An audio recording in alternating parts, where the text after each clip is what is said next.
Welcome back, B period. Welcome back to it. Welcome back to your flipped classroom, and we're talking about the corruption in the church in the 1500s, right? Okay, buddy. Okay. You don't need this football, okay? I stole it from the neighbor's trash. It's a really good Endymion football, and I wanted to use it to start my flips off. Now, the thing you need to understand about it is, welcome back to your flipped classroom, right? We're gonna pick wherever. Hey, quit wrestling. Hey, you, come here. He's being a bad boy. Stop. All right. So the thing you need to understand real quick that we're talking about right now, y'all, Quit wrestling. Come here.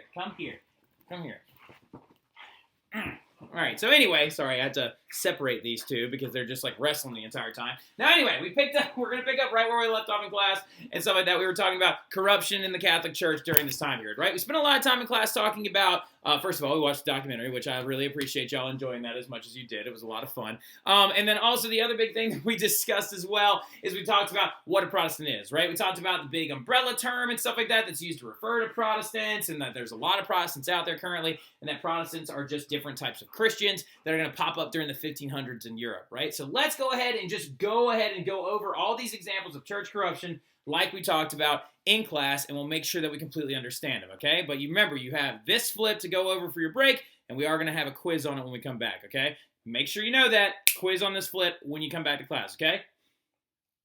But yeah, so there was several different examples of church corruption in the 1500s going forward, right? For example, you got big ones like papal supremacy, right? We talked about papal supremacy quite a bit when we were actually studying the growth of the church during the Middle Ages, right? Because popes are going to begin to get into like political feuds with different kings and rulers and stuff like that. Bad popes are going to start running the papacy a lot like monarchs, okay? More like monarchs of states. They're going to wage war. They're going to tax people. They're going to lead really lavish lives and stuff like that. For example, Julius II is a really, really big one, which we'll talk about down here a little bit as well. And Julius is going to be a very heavy figure when we go over all this stuff. But Julius is the same pope that actually paid Michelangelo to paint the Sistine Chapel ceiling. He actually would wage war and stuff like that, tax people very heavily, and do a lot of other different very, very corrupt things, right? And the guy also died from, like, syphilis, right? Like, which is, of course, like something that kind of a red flag for a pope in general. Now, going into it, though, papal suprematic power as well, Julius was like a lot of these popes that came before him. He would oftentimes claim power over kings and other rulers, making himself much more like a political figure than a religious one, right? And remember, popes are supposed to be leading the faith, not leading a state where they actually believe that they have more power than other people, right? Now, going into it as well, there were a lot of other weird events, right? For example, like there was this one in the 890s, right, in the early Middle Ages, called the Cadaver Synod, where it actually was an example of popes feuding with each other. There was actually a time in the early in the early Middle Ages when one pope put another pope's dead body on trial, right? Like, so yeah, I'm not kidding. There were these two popes. One was named Pope Formosus. The other one was Stephen, I think. And he literally Pope Formosus' dead body on trial, right? As you can see, the Pope right here accusing and pointing at the dead Pope's body, saying, like, do you confess to the crimes that you have committed and stuff like that. Now, some of y'all probably, like Taylor actually asked in class the other day, how does this dead Pope body respond? They actually got a young deacon to sit behind the body and be like, yeah, I'm sorry. And, like, actually talk for it and stuff like that. But it's stuff like that, right? Popes aren't supposed to be feuding with each other, and they're also not supposed to be feuding with each other's dead bodies, right? Which is really big. Also, after the trial was over, they actually cut off that dead pope's blessing fingers and drug his body through the streets of Rome and then hucked him into a river.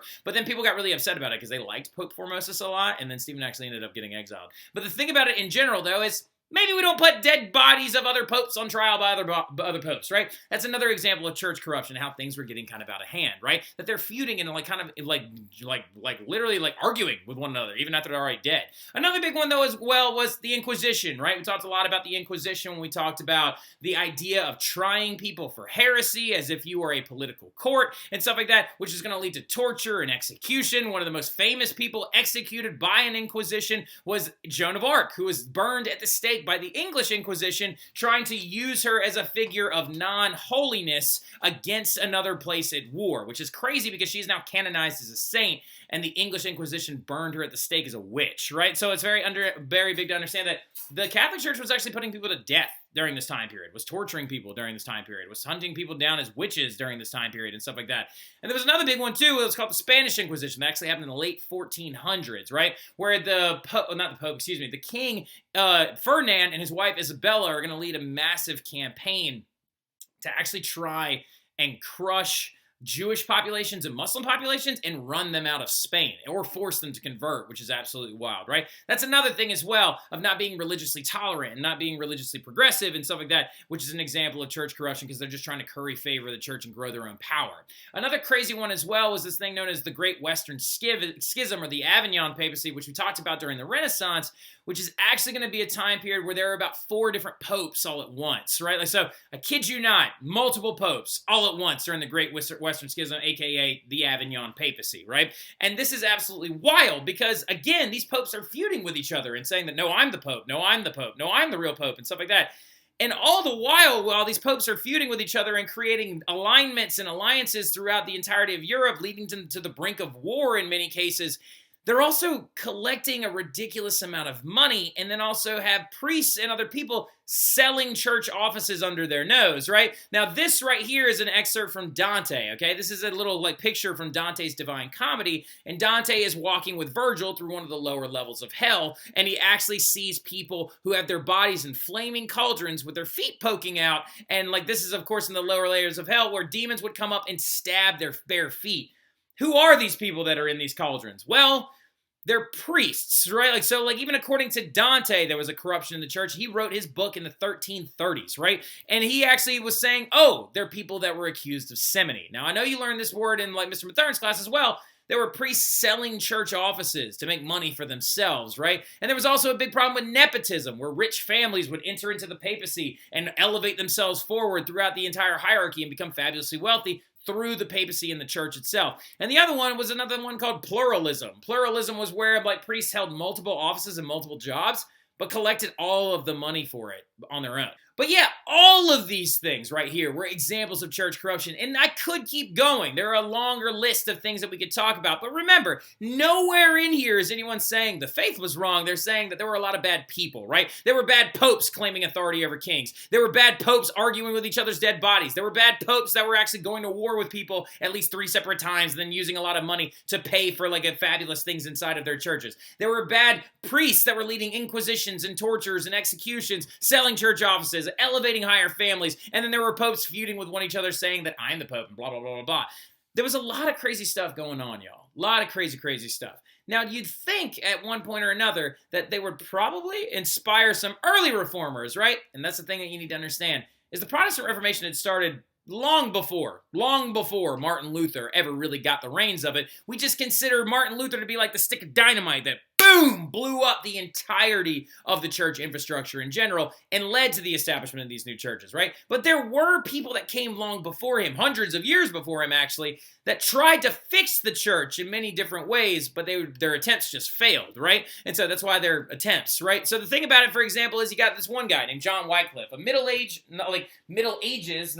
was middle-aged when he actually wrote this stuff down, but John Wycliffe was an English priest, right? He was an English priest that came out with a criticism of the church during the 1300s, and he believed that the church should give up all of its earthly possessions. He actually strictly abided by the Benedictine code, and he was just like, look, the church has grown too fabulously wealthy, right? It's gotten way, way too rich, way over the top, way grandiose, way too much.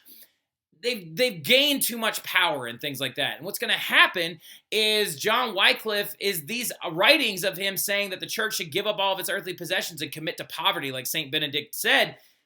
They don't get discovered until after he's already dead, right? And when he's dead, he's excommunicated after he's already dead. And then they dug up his dead body and burned it and threw it in the woods, right? Because he said that the church should give up its wealth, right? Now, this sounds a little bit sketchy, but he's one of the earliest reformers to come along. And like I said, his body was dug up and burned out of spite. Now, another one that was technically the very first successful Protestant reformer, because he started the very first Protestant church long before Luther ever did, was another guy named Jan Hus, right? And Jan Hus was a Bohemian, which in the modern day era is Czech, right? Like Czech Republic, like in the Czech Republic, that's where he's from.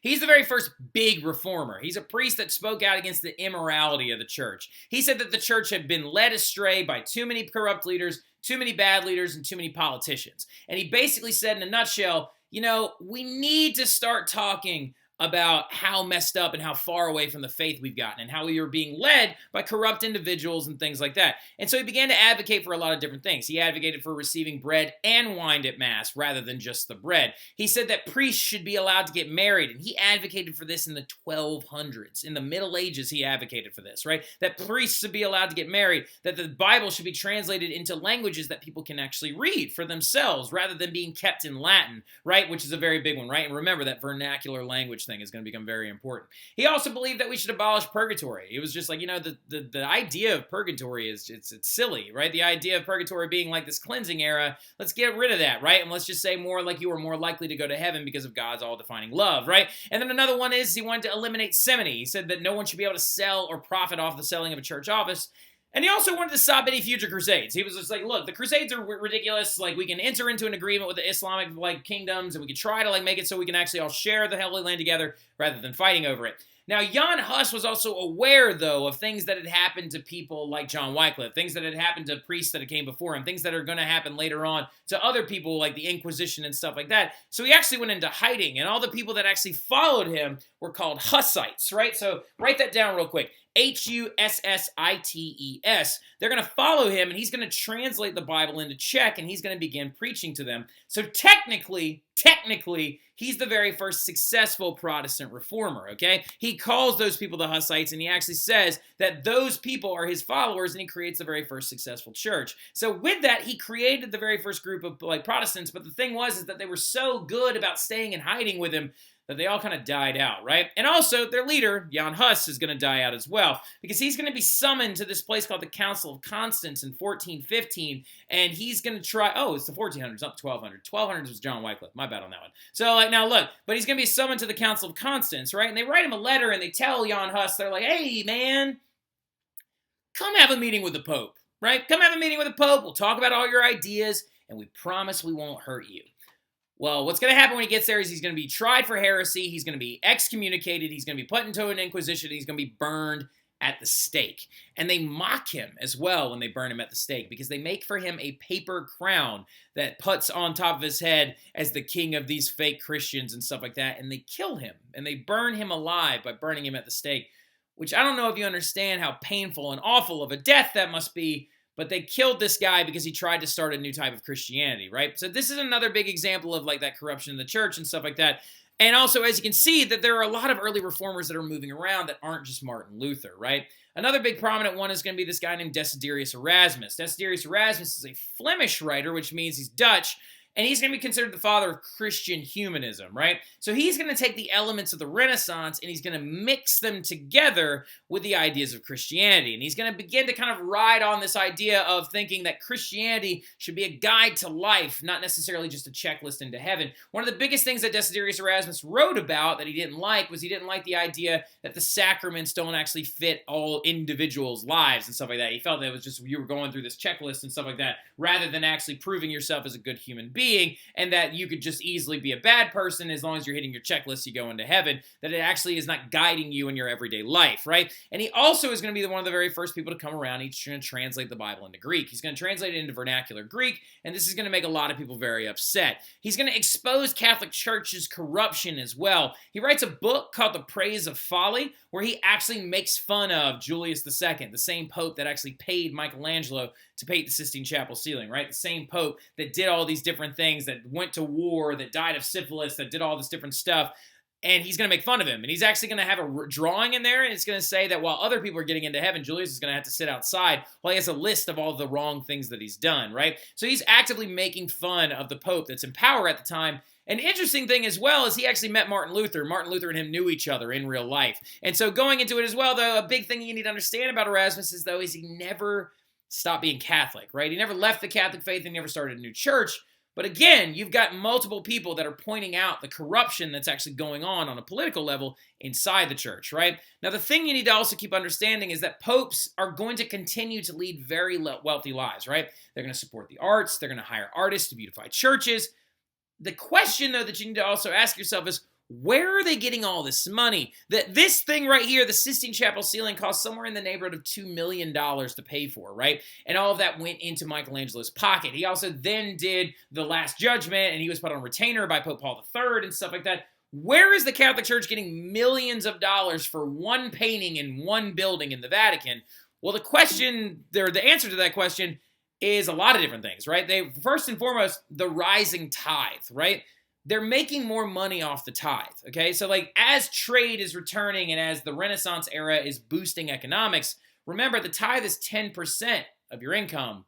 It's not a flat rate. And since it's 10% of your income, that means that as more people make, the more money the church makes. And so with that, the popes are actually raking in more money. They're also going to be getting to charge fees for things like baptisms and marriages and confirmations and things like that, which is going to make them money as well. But one of the big kerfuffles that goes down is in the 1400s when they begin to sell indulgences. Now, let's talk about what an indulgence is, right? You probably learned about this in class with Mr. Mathern as well. An indulgence, what it's supposed to be, is a lessening of time that the soul would have to spend in purgatory, right? And as we know already, purgatory is the Catholic belief of this place where your soul goes to be atoned, right? Now, it's kind of like the waiting room for heaven, if you will, okay? Well, the thing about it is, the question is that you have to ask yourself is, do indulgences exist in the Bible? Well, actually, the thing about it is, they do, okay? Like, in the Bible, the indulgences do exist, but they're supposed to be good deeds, right? They're supposed to be good deeds, not things you hold in your hand or things written on paper. So with that, though, what the church is going to start doing is writing them on paper, and they're going to start selling them. So the church is going to go really wayward at one point when they begin to sell these indulgences or forgiveness for sins and stuff like that, and these guarantees that you'll apparently get out of heaven sooner. Well, the problem with that is that's going to be massively unfair because it's going to basically tell rich people, live the life you want, do whatever you want, buy an indulgence, but poor people are forced to live a morally strict life because they can't afford them, right? So Martin Luther, this is going to be the thing that's going to kind of kill him in essence and kind of really be the thing that infuriates him. Well, what ends up happening is Pope Leo X, this guy right here, who was the pope that was in power when the Reformation truly began. Now, keep in mind, this whole time before this, we've just been talking about corruption that was going on in the church at the time. But Pope Leo X, the Medici Pope, who's the best example of nepotism because he was from the wealthiest family in Italy and actually bought and paid his way through the ranks, he's going to begin to actually sell indulgences at a much higher rate. And he sends one priest in particular into Germany to actually, well, Germany doesn't exist at the time. It's the Holy Roman Empire. And his name was Johann Tetzel. He sends this priest named Johann Tetzel to go off and sell indulgences at a very high rate so he can use the money to start fixing up St. Peter's. He wants to use the money to actually make it even nicer, to gild some parts of it, make more art, and make it look even more beautiful. And St. Peter's is St. Peter's Basilica.